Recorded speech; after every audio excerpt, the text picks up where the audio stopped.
José Loaldi, hoy en los estudios Henry Chiloyola de FM de la Calle, dirigente político, sindical, jubilado actualmente, fundador de esta radio también, entre otras cosas. Gracias por venir primero, ¿cómo estás? No, gracias a ustedes. Yo tenía muchas ganas de escucharte en este programa de conversación, a ver cómo estás analizando con una larga trayectoria, en tu caso, de participación en militancia política y con una lectura crítica que has sostenido durante muchos años de los momentos, de las circunstancias. Y el puntapié va a ser a ver qué te parece. En 1968, el nivel de pobreza en Argentina no superaba el 5%. Y la predisposición de la subjetividad de nuestro pueblo a la lucha política, a la transformación, era alta. El cordobazo es la referencia tal vez más común, pero se discutía, se hablaba, se organizaba políticamente la sociedad. Hoy, con los niveles de pobreza que, ya no se sabe qué mencionar, si más del 50, así que con la mitad de la clase trabajadora caída de los convenios colectivos, precarizada, con todo este deterioro social, la respuesta es Milei. Y las dificultades de organización popular son muchísimas. ¿Qué ves en este espejo entre estos dos momentos? Bueno, en 1968 la utopía estaba, o parecía estar más cercana. La Revolución Cubana no tenía 10 años. Uh-huh. Los movimientos insurgentes eran muy importantes. Los partidos políticos de todas las especies, socialdemócratas, socialcristianos, marxistas, trotskistas, estaban llenos de vida.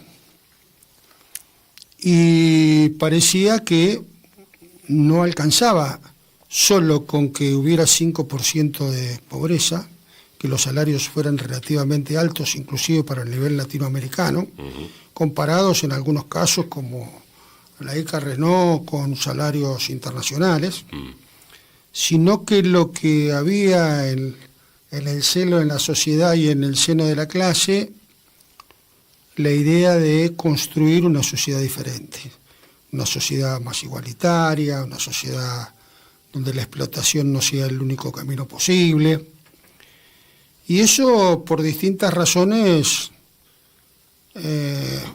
fue, digamos, de alguna manera perdiendo fuerza a partir de la atrocidad de la dictadura militar de 1976. La dictadura militar vino no solo a instalar un modelo económico liberal, aunque ahora los liberales dicen que eso no era liberalismo, sino que vino a contener, vía la masacre de los militantes, vía el terror, vía el envío al exilio de miles de compañeros, eso que había surgido no solo en Argentina, sino en América Latina, que fue la contestación organizada a la fusiladora del 55.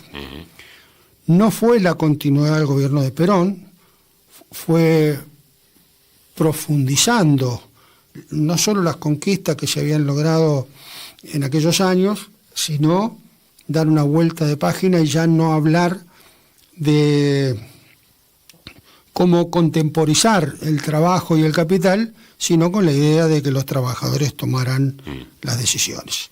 Bueno, la dictadura no ha sido una cosa que nos ha pasado inadvertida. 30.000, las organizaciones perdieron fuerza, la socialdemocracia a la salida de la dictadura parecía la única cuestión posible. Uh-huh. El peronismo estaba atado en los 80 a lo peor de su historia, o sea, la derecha peronista, casi con la reivindicación de la AAA y la derecha, y la socialdemocracia nos llevó a un camino sin salida. Desde la instalación de la teoría de los dos demonios hasta, negociar con lo peor de la burocracia sindical. Se fue deteriorando, no hay vida en los partidos, no hay partidos. Uh-huh.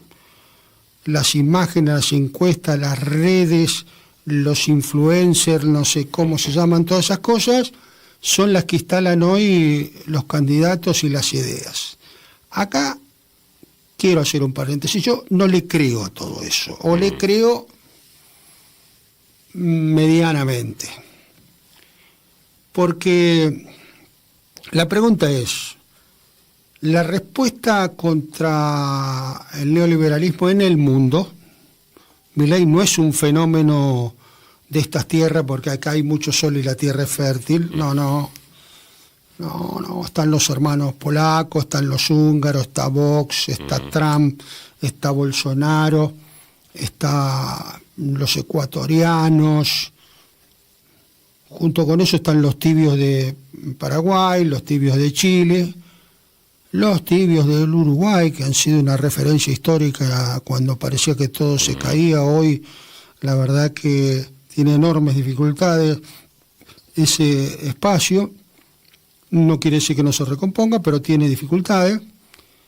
Y no le creo en algunas cosas a esto, ¿por qué? Porque si fuera cierto que el 52, 53, 55, qué sé yo, no sé, lo apoya, ¿por qué no hay una movilización de 300.000 tipos en la Plaza de Mayo diciendo viva el ajuste, aguante Javier? Como Eso, la Plaza del Sí. Claro, eso no existe. Entonces, el problema no es Milei, el problema es la respuesta que el campo popular no encuentra. Si convocan la CTA, que tiene dirigentes, yo diría muchos de ellos intachables, gente con la que uno podrá estar más o menos de acuerdo, pero viven más o menos en el mismo barrio, se visten en la misma sastrería, comen en el mismo restaurante, los conocemos a todos. Bueno, la respuesta es, bueno, no tienen volumen. Bueno, son buenas gente, pero no tienen volumen. Si convoca la CGT, bueno, pero son los gordos, son estos, son los otros. Bueno, hoy necesitamos dejar esa neutralidad. La neutralidad, cosa que yo he condenado toda mi vida, yo nunca he estado de acuerdo, ¿no? Uno podía estar en la estación de trenes de Hamburgo, de Colonia o de Berlín y rezar o mirar con resignación cómo se llevaban a la gente a los campos de concentración. Eso no es neutralidad, eso es complicidad. Entonces, hoy tenemos un gobierno que si logra instalar el conjunto de las modificaciones que quiere, será otra sociedad. Por eso cuando discutimos con compañeras, con compañeros, en la UATU, en la CTA, en otros espacios, ¿por qué votar a Massa? No era porque nosotros no creíamos que Massa iba a hacer el ajuste, Massa iba a hacer el ajuste. Ahora, la agenda cultural es tremendo. Si uno escucha a Márquez, que entre otras cosas quiero decir, nuestro grupo no lo dejó presentar un libro hace muchos años junto al otro Alaje. Sobre el Che era, ¿no? Sobre el Che. Sí, dos fascistas. Sí. Hoy estaba Mazzotte en primera fila en la presentación de su libro, como corresponde, por supuesto. El problema lo tenemos nosotros. Si eso se logra... Mazzotte Vicente. Mazzotte Vicente, sí. Por supuesto. Sí, porque parece que el nene es democrático. Que es el hijo de Alejandro, que firmó las actas que terminaron en el paro y el asesinato de Henry Loyola. Alejandro es menos conocido que Vicente Federico, pero no hay que olvidarlo. Si se instala, otra vez vuelve la discusión sobre temas que parecían superados o parecía que habíamos conquistado. Y hay un elemento que si usted me acompaña este año, voy a cumplir 73 años, he visto no lo veía desde que era preadolescente y adolescente, que es el odio al peronismo. Yo, que me crié en un pueblo peronista, los que no eran peronistas, bueno, Evita era prostituta, el viejo se llevaba a las chicas de la Huesa a la Quinta de Olivo, no había Quinta de Olivo, perdón, al Palacio Unzué, Juancito era un corrupto, bueno, todas esas cosas como si la gente la hubiera vivido. Gente en Cerri que no venía al centro de la ciudad solo porque no conocía, pero afirmaba todas esas cosas. Y hoy hay un odio al peronismo que hace mucho tiempo que yo no veo. hay una cuestión de odio, no solo a los errores del kirchnerismo, que son realmente muchos, que hay que señalar, que nosotros hemos señalado, que hemos criticado, pero hay un odio que realmente nos puede llevar a cualquier cosa. Si nosotros tomamos en cuenta que la afirmación de Hitler solo fue posible cuando se destruyó el Partido Comunista Alemán,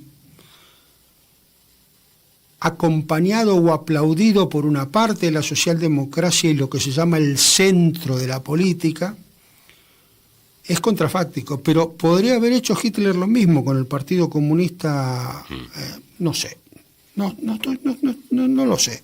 Entonces, hoy hay un odio, porque dice, bueno, yo como nunca fui kirchnerista, está bien que Milei los ataque, y yo como nunca fui peronista, está bien que Milei los ataque. Hay que tener mucho cuidado con esto y hay que separar una cosa de la otra. ¿Cómo puede ser que porque el salón que reivindicaba a las mujeres en la política en Argentina lo hizo el kirchnerismo, estaba bien, no abramos la boca porque lo hizo el kirchnerismo? Bueno, esto es muy complicado. Por eso, estos casi 60 años, de 68 para acá, perdimos aquella batalla, la dictadura nos marcó y no pudimos salir recreando la vigencia de los partidos políticos, la vigencia del debate, la necesidad de confrontar ideas. Y cualquier tipo como este es presidente. El otro día escuchaba una entrevista de Novarecio con Monzó, no con Del Caño, con Monzó. Novarecio le pregunta, ¿Milei es democrático? Monzó dice, no, es autocrático, no es democrático. Y después explica unas largas razones de que las instituciones argentinas son tan potentes que no van a dejar que él se las lleve puestas. Dios, ¿cómo es esto? A un hombre que yo considero que no es democrático, le voto las facultades. Es increíble. Y después, si sale un grupo de compañeros a escrachar a los políticos, se dice que es una actitud antidemocrática. Por supuesto, yo reivindico a los compañeros que han hecho esto sobre Margarita Stolbizer, y si yo me cruzara con Monzó le diría lo mismo. Porque no sé si es cool, si las redes no lo aprueban, a mí sinceramente me importa más o menos un rábano, porque en realidad ¿qué herramientas nos quedan? Si los políticos dicen una cosa, hacen otra, actúan en contra de sus propias reivindicaciones históricas, como en el caso del radicalismo, que, bueno, De Loredo cuando arrancó el otro día el debate, yo digo, bueno, nos lleva a la montaña de Loredo. No, pese a todo eso te vamos a votar. Entonces, hay una cuestión, por no votar con los otros, están dispuestos a votar cualquier cosa. Bueno, eso nos puede llevar a lugares muy complicados. Cuando vos decís una actitud antiperonista o odio al peronismo, ahí se puede pensar al peronismo como dos cosas. Una como aparato electoral, que en un punto nos trae también esta circunstancia, y otra como fenómeno popular, digamos, como lo que queda por abajo de lo que fue un movimiento popular. Y entiendo que el sentido que vos señalás del odio al peronismo va en el segundo sentido, ¿no? Como todo lo que representa algún grado de organización popular que tuvo este país en algún momento. Pero claro, y al que nos dio, no gratis, porque domesticó la clase obrera, pero nos dio conquistas. Hoy lo que está en discusión en un sector de la sociedad que no es ni clase media, es la idea que el que no ha tenido un trabajo, las circunstancias lo han llevado por otro camino, no quiere que yo tenga vacaciones, ni que tenga aguinaldo. La idea es una sociedad enferma, por eso Milei gana. Hay una parte muy importante de la sociedad que quiere que a vos te vaya peor. Como yo la paso mal, lo tuyo es un privilegio. Claro, entonces quiero que te vaya mal. No se puede construir una sociedad de ese sentido.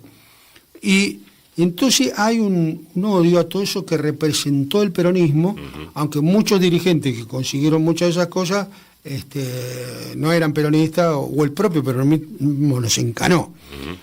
Yo digo que me presenten una reivindicación, una sola reivindicación, que haya venido por derecha o por centro derecha. Las reivindicaciones se consiguieron siempre por izquierda, siempre peleando, siempre luchando. Entonces, a mí me da cosa, ¿no? Vos hablabas de 68 para acá, y obviamente nos trae la figura de Agustín Tosco. Uno ve los canales, escucha a los políticos, escucha a los opinólogos.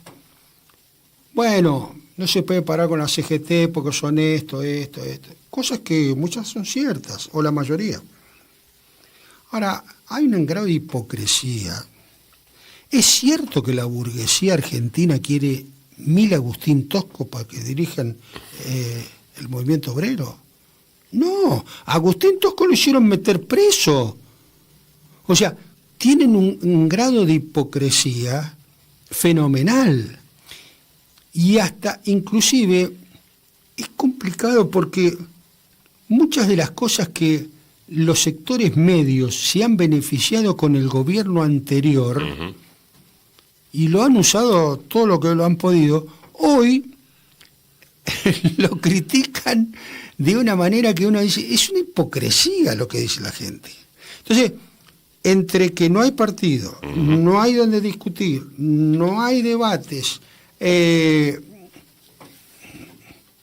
por supuesto gana Milei. Milei es producto de un fenómeno internacional por un lado, una derecha ultramontana, una derecha que nos lleva a Dios, patria y hogar, pero en la Argentina los errores del campo popular, la cuestión de no ponernos de acuerdo en 2 puntos, 3 puntos, en 5 puntos, en 10 puntos, nos puede llevar puesto. Inclusive hoy en el análisis del paro, a ver, si paró Asindar y paró Techín y pararon los aceiteros y no trabajó el puerto y no había tren y no había colectivo y no había aviones y no había banco, ¿cómo que el paro no es un éxito? Bueno, hay un negocio que vendió 2 boxes y 2 pares medias. Eso no mueve el PBI en la Argentina. Nos guste o no nos guste, el paro convocado ha sido contundente. Después están las críticas. ¿Por qué la CGT hoy no movilizó? Bueno, es parte de toda esa cosa de toma y daca que la CGT tiene, no solo con este gobierno. Hoy no hubo 10, 12, 15 mil personas en la calle en Bahía Blanca, porque la CGT tomó la decisión de no hacerlo. Crítica para la CGT. Ahora, el paro es un paro contundente, porque si paran los que producen, el paro es importante. Lo que todavía está organizado, la clase trabajadora tomó la decisión de parar. No, y sobre todo el núcleo central de la industria. Claro. Si paran las grandes empresas, si los puertos no funcionan, si los aceiteros... bueno, entonces es muy importante el paro. Tomo 2 cosas que decías para hablar de la calidad democrática de estos últimos años y de la actualidad. Por un lado, la inexistencia de partidos o de la vida interna de los partidos. Y por otro lado, tomo el hilo del scratch del otro día que señalabas a Margarita Stolbizer. Cuando se habla de democracia, en esos términos, de todos tenemos que respetarnos, parecería una formalidad en el sentido de que el contenido de lo que se cuestionaba justamente era una actitud antidemocrática, votar algo por lo cual no se fue mandatado, en el caso de alguien que se reivindica como parte de la tradición progresista, socialdemócrata, como Stolbizer. Y yo pensaba que también la democracia, los mejores momentos democráticos se han construido a través de los scratches. No se podrían pensar tal vez en los juicios contra los genocidas sin ese antecedente, cuando una buena parte de la sociedad quería olvidar, y algunos siguen sosteniendo, entre ellos hijos y algunos dirigentes políticos, la necesidad de señalar a los genocidas y a los autores de un plan económico que continuó con matices.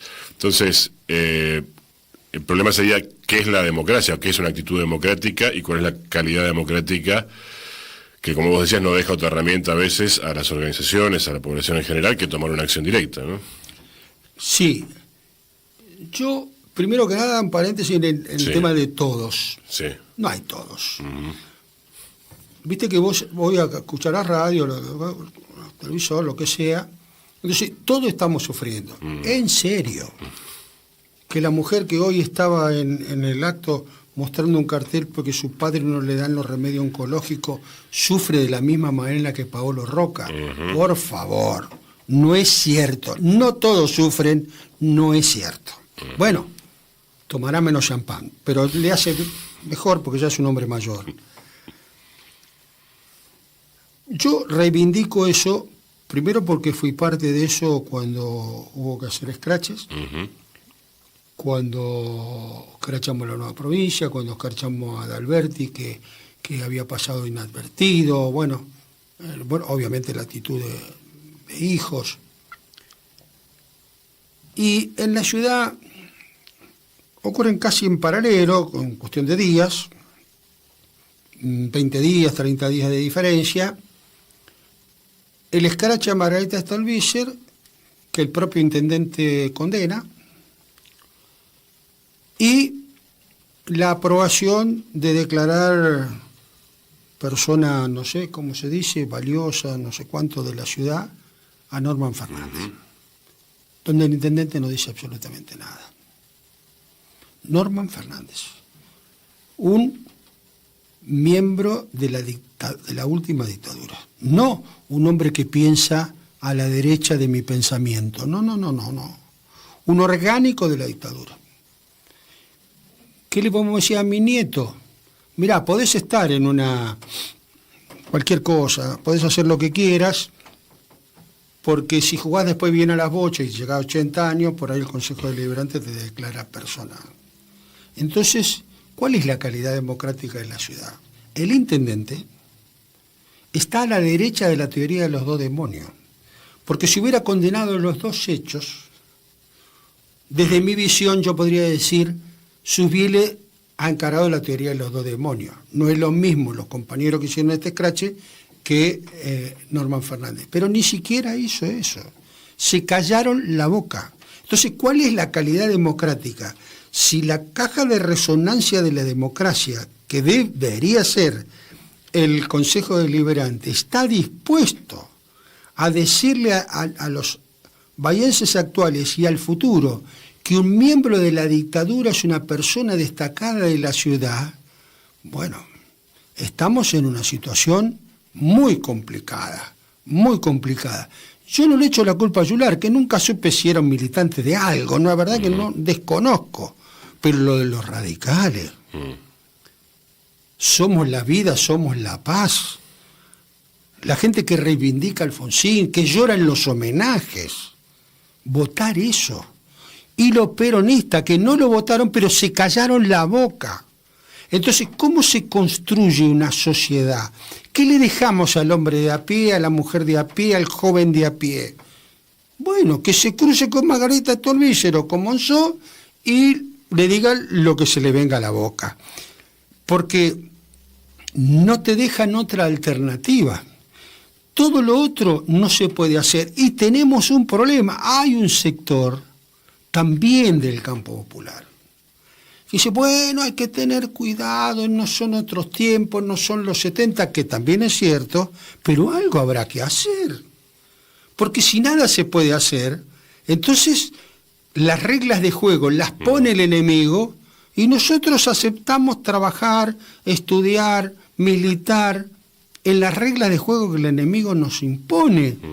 Bueno, eso es una batalla perdida de antemano. Antes de ir a la tanda, en ese sentido, quería preguntarte el rol de la autocensura, a veces en la militancia, en la idea, creo, equivocada de que hay que tejer alianzas, entonces no decimos esto porque puede que no nos permita hacerlo con tal sector y no decimos lo otro, entonces uno se va callando cosas Y me parece que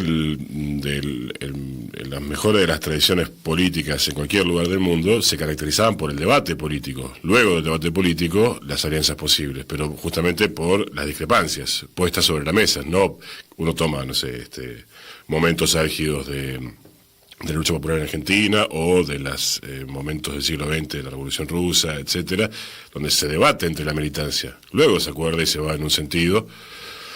Pero aquí parece que no conviene decir nada, y eso que denomina autocensura parecería ser una marca de época también, ya de algunos años a esta parte, en la militancia en general, digo, ¿no? Como si el miedo operara antes que la discrepancia política.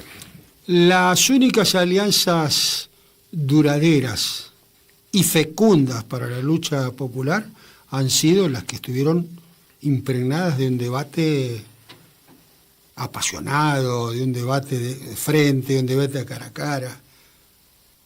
¿Se puede creer en serio que Agustín Tosco y Atilio López no discutían? ¿Que Tosco no le decía a Atilio López lo que pensaba?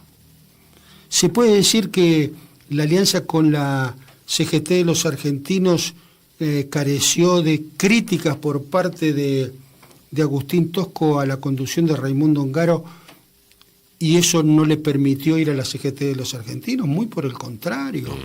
Esta idea de que yo me callo lo que pienso de vos no genera ninguna alianza duradera y está sobre la base de desconfianza, porque yo tengo que entender que vos sabés que yo me callo, que vos sabés que yo no te digo todo lo que pienso, con lo cual eso está impregnado de desconfianza mutua y no lleva a ninguna alianza duradera.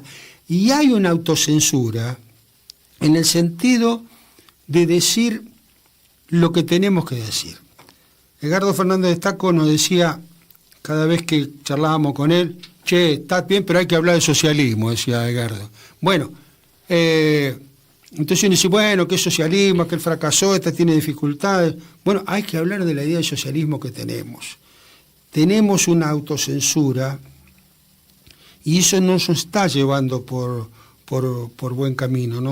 No, necesitamos debates más fraternales, debates donde nos digamos las cosas.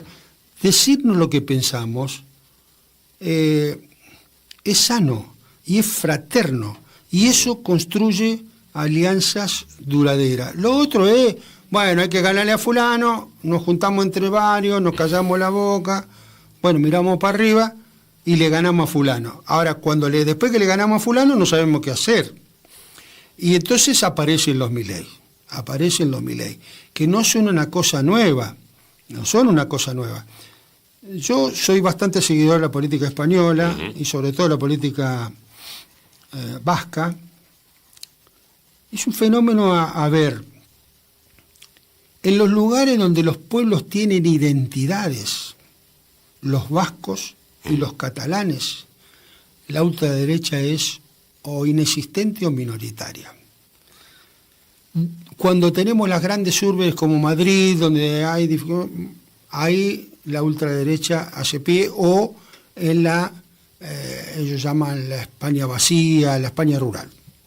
Pero en los lugares donde hay identidad, los vascos nunca dejaron de decir lo que pensaban y los catalanes nunca dejaron de reivindicar su independencia. Alguna vez se les va mejor, otra vez se les va peor, pero son pueblos con una enorme identidad. Entonces, necesitamos una identidad de clase para enfrentarnos con esta gente, porque si nosotros se lo dejamos al Parlamento,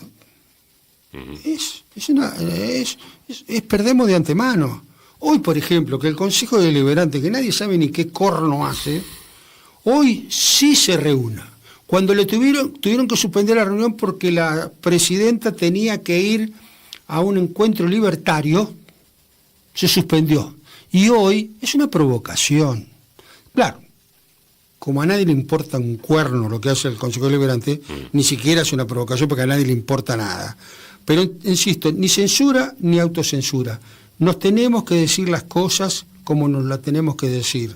A ver, nosotros no hemos ahorrado las críticas que tenemos hacia la CGT, ni las vamos a ahorrar.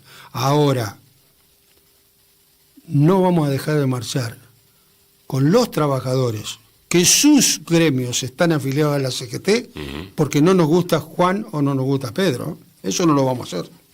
Hasta las 19 estamos en FM de la Calle con José Lualdi en El Mal Mejor.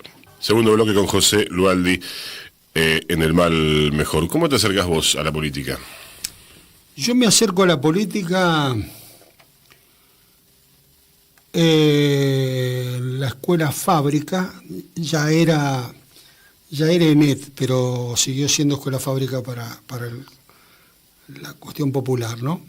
Esto como que lo cambio de nombre, pero después, bueno, vamos a ir al edificio Libertad, que es el efecto. Bueno, sucede así.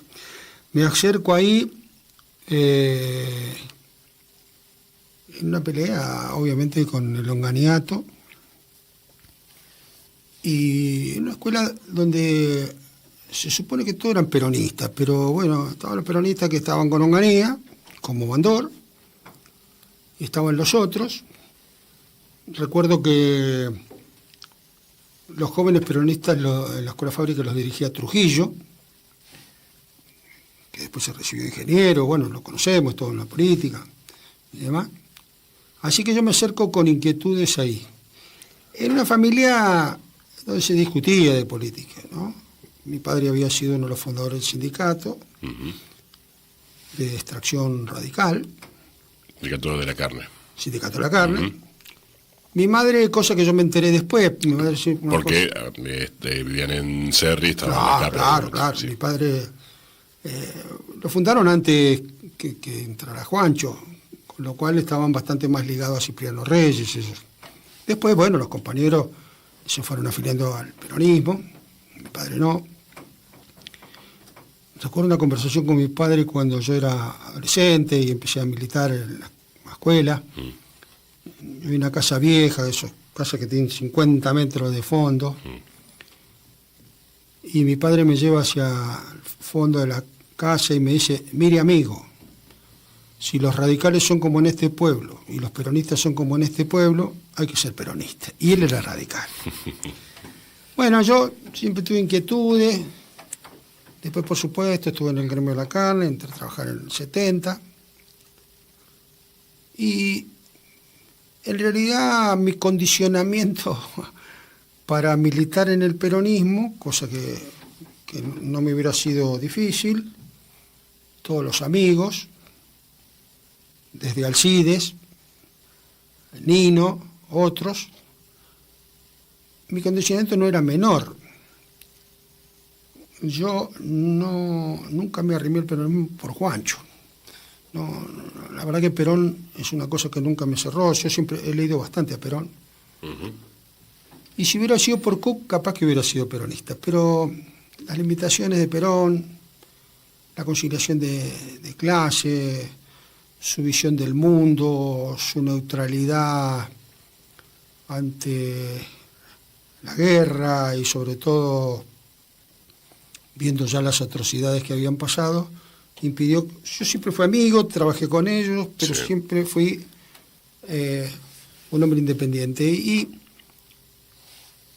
familiar, que era un hombre que había estado mucho en la política, un primo de papá, cuando yo tendría 17, 18 años, me dice: che, Tomás quiere hablar con vos. Bueno, vinimos ahí a hablar con él, hablamos de todo, era un hombre muy interesante, radical. Y en un momento de la charla, como a la hora, me dice: ¿vos por qué sos comunista?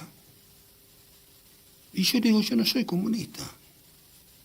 Es más, no conozco a nadie del Partido Comunista. Y años después, cuando yo ya era un hombre público del partido... ¿Qué edad tenías ahí? ¿Eh? ¿Qué edad tenías en esa charla? Entre 17 y 18 años, 68.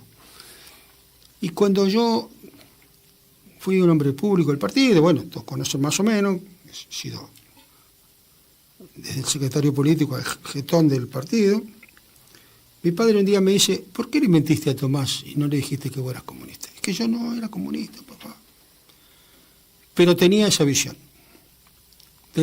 seguramente influenciado por la Revolución Cubana, por el Che, por los avances de la Unión Soviética, por el papel de los soviéticos en la Segunda Guerra Mundial, no es que no leía. Ujú. Así yo me arrimé a la política desde ahí, desde la cuestión estudiantil, y después, gremio de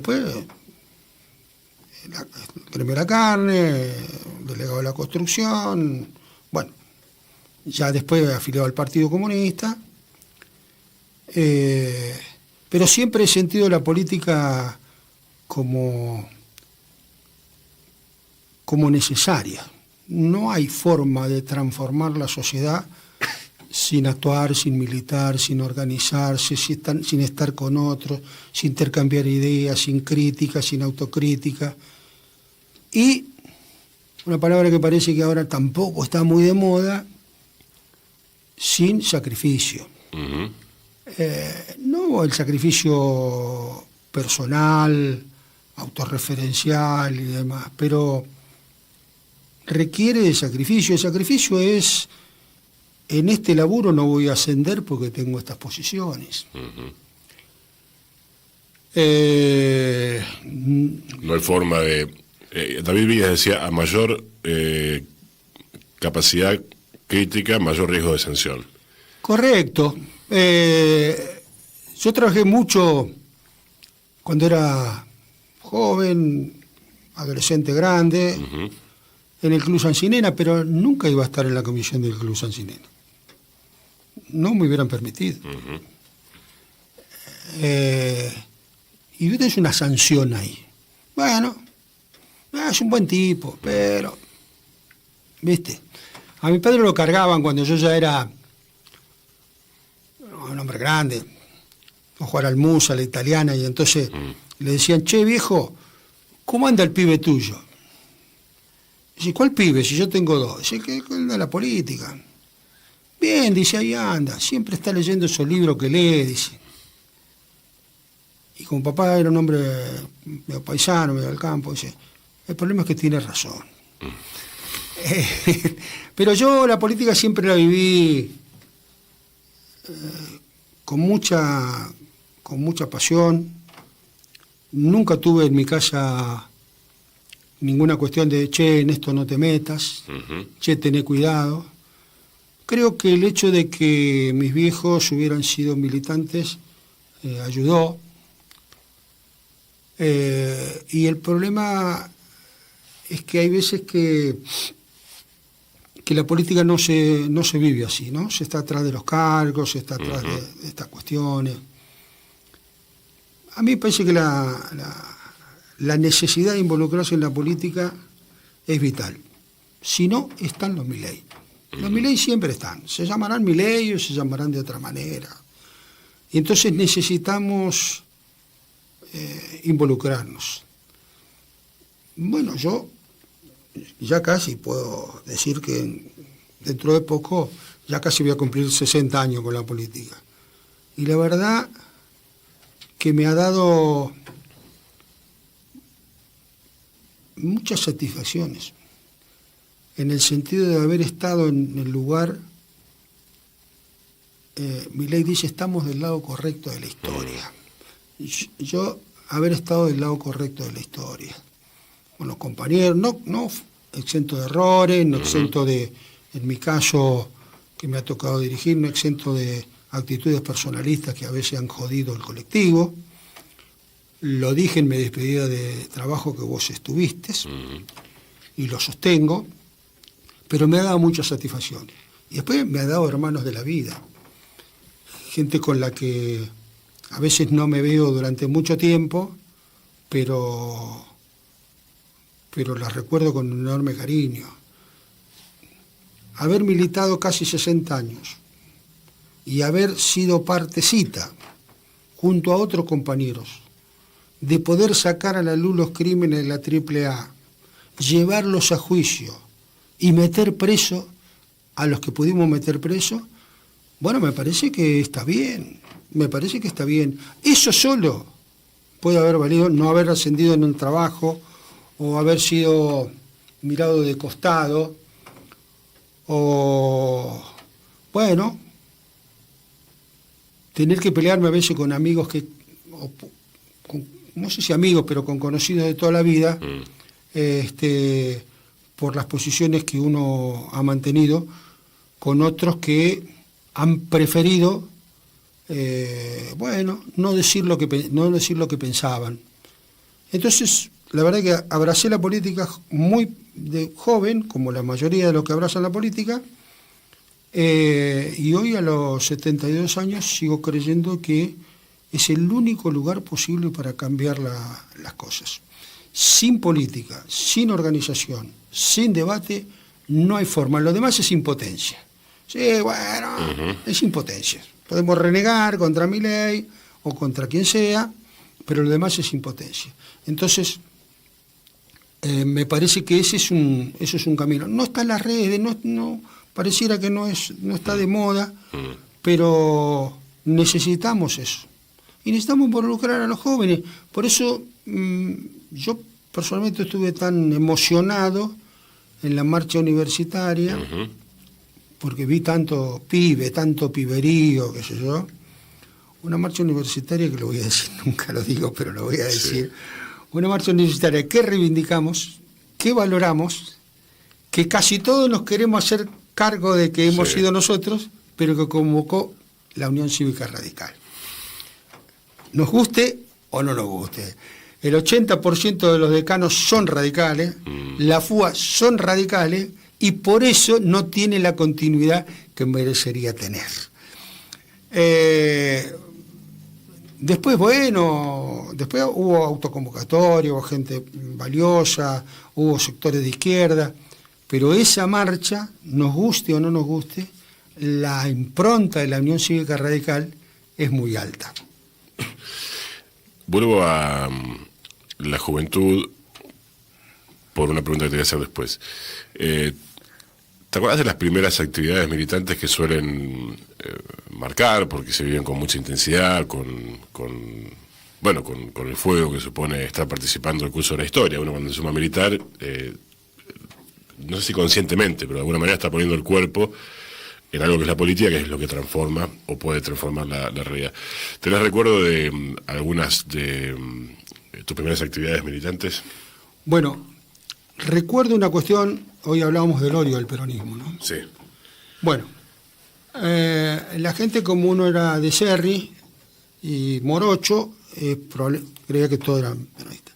La primera confrontación, que la recuerdo como si la estuviera viendo hoy, fue en la sala de dibujo de la Escuela Fábrica, donde el profesor Bresci, radical, fanático, yo estaba como a 3 tableros de él estaba en el fondo,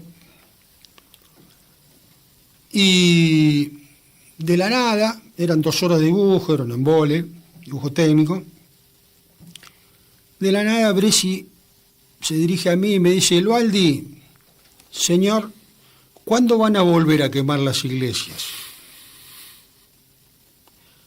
Yo me doy vuelta y le digo: ¿por qué no se va la reputa que lo parió? ¿Cómo dijo? Escuchó bien. Y vinieron 2 compañeros, vinieron más, pero recuerdo 2 compañeros, la vieja Ponce y el cabezón Giovi. Giovi estuvo cercano a Montonero en su momento, gran compañero, y lo rodeamos. Ese día lo íbamos a cagar trompada. Ni se les ocurra, porque los expulsamos a todos. Giovi le dice: ni se le ocurra volver a mencionar eso, porque lo vamos a cagar a trompada. Una cosa que yo tendría unos 16 años me marcó para toda la vida. No se puede aceptar por parte de quien ostenta la autoridad una barbaridad de ese tipo. Y no se lo permitimos. Y nunca más Bresci se dirigió así a los alumnos. Es interesante cómo de una cosa que parece un altercado regular se saca una conclusión que es la pregunta de dónde está el poder. En el sentido de, está bien, quien está al frente del aula tiene el poder, porque supuestamente tiene el pizarrón, la tiza y la autoridad.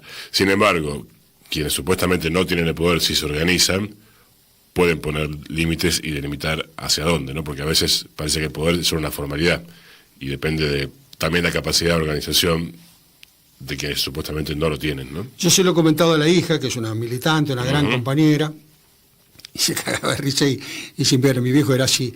Bueno, eso me marcó, a mí me marcó. Me marcó eso, me marcó...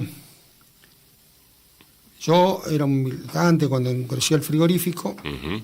A la capa. Acá, por segunda vez, cuando después que salí del servicio militar, estuve en la construcción y después volví al frigorífico. Bueno, había una rutina que era que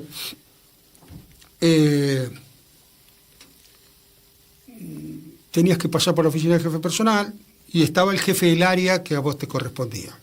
En este caso era Quevedo, jefe personal, y Norberto Bochín Pérez, que era el jefe del área. Bueno, todas las sonoratas, bueno, listo. La oficina estaba no tan lejos de las cámaras, pero había que dar toda una vuelta. Estábamos hablando eran menos de las 4 de la mañana. Todo más bastante oscuro, penumbra, y yo me olvido la tarjeta. Vuelvo a la oficina y Pérez le estaba diciendo al jefe directo mío, que iba a ser el jefe de las cámaras, ahí te mando al guerrillero del negro. Yo lo esperé en la penumbra, Bochín Pérez medía como 2 metros. Le digo, vos no tenés vergüenza. Vos ibas a mi casa para que mi papá te enseñara los secretos de la despostada. Yo nunca fui un guerrillero. Ahora te aviso, no te pongas cerca del agujero del ascensor porque te voy a tirar por el ascensor. Cosas que a uno lo marcan porque pensar diferente, él que era un marmota, un salame, un contador público, solo pensar que porque uno piensa diferente es un guerrillero. Entonces, cosas que uno de la militancia lo han marcado. Por supuesto que eso, yo no podía ir al sindicato, porque los sindicatos miraban para arriba. A mí me... Lo cual no es una novedad, evidentemente. No es ninguna novedad. Entonces son cosas que a uno lo han marcado. Cosas pequeñas, pero que hacen... Bueno, como una anécdota casi risueña, cuando yo me voy, yo trabajé hasta el sábado a la tarde, inclusive.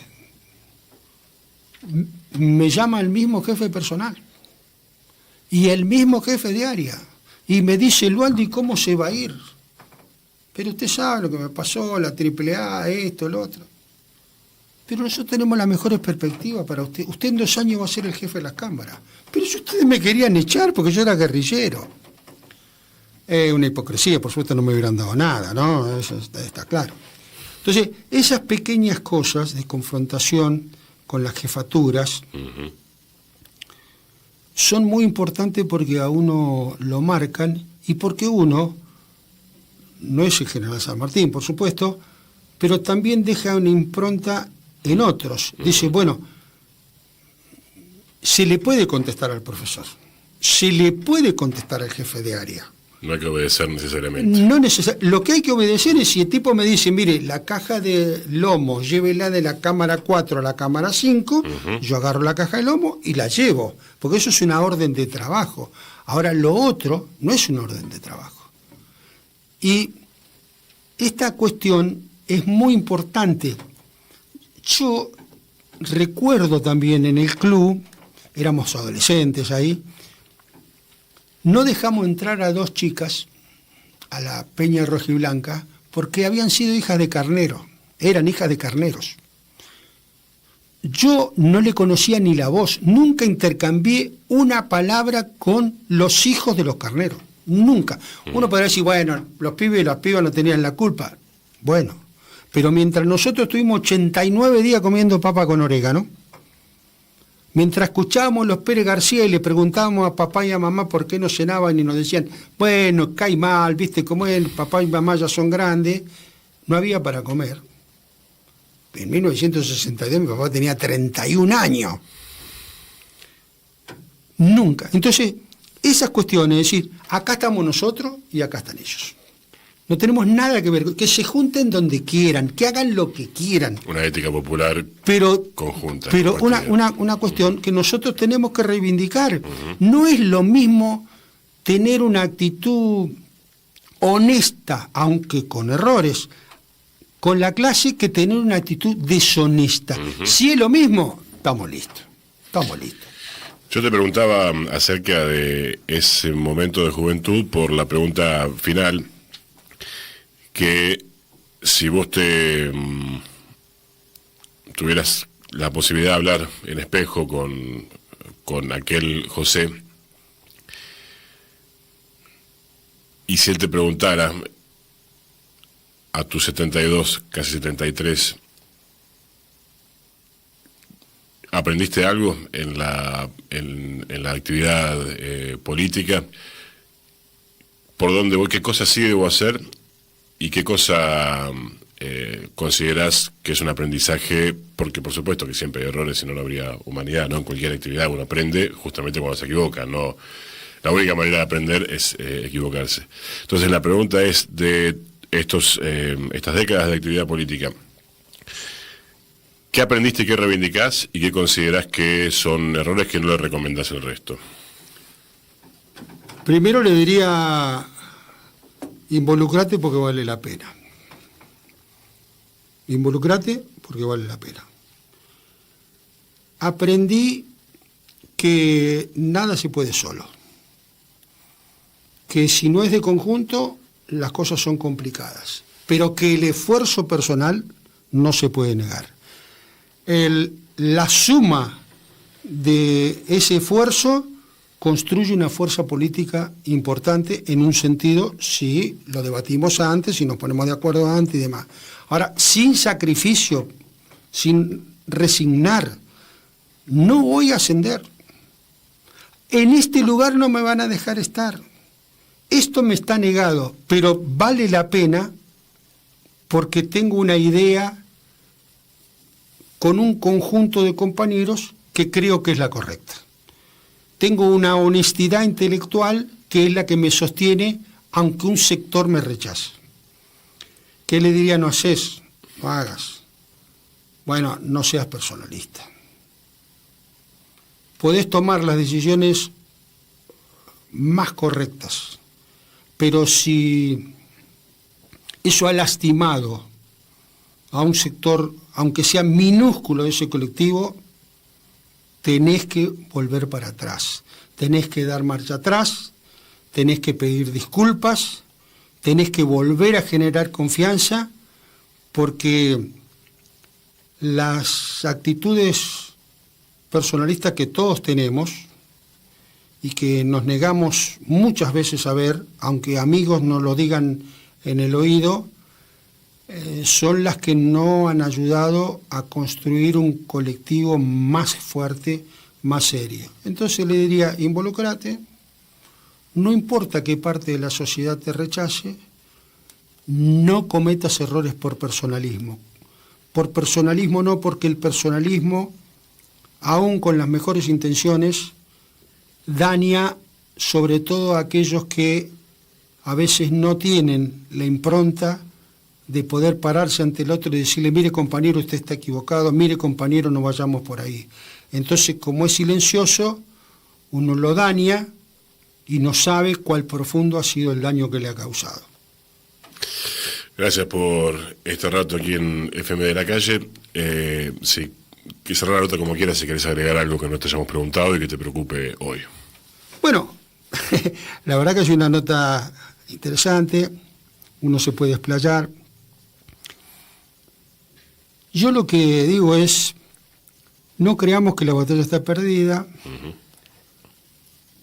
A todos los que son más amantes de las redes y demás, tiene cosas extraordinarias, pero es navegar en un río de estiércol, hay que tener mucho ojo, pero sobre todo le diría, hay que involucrarse.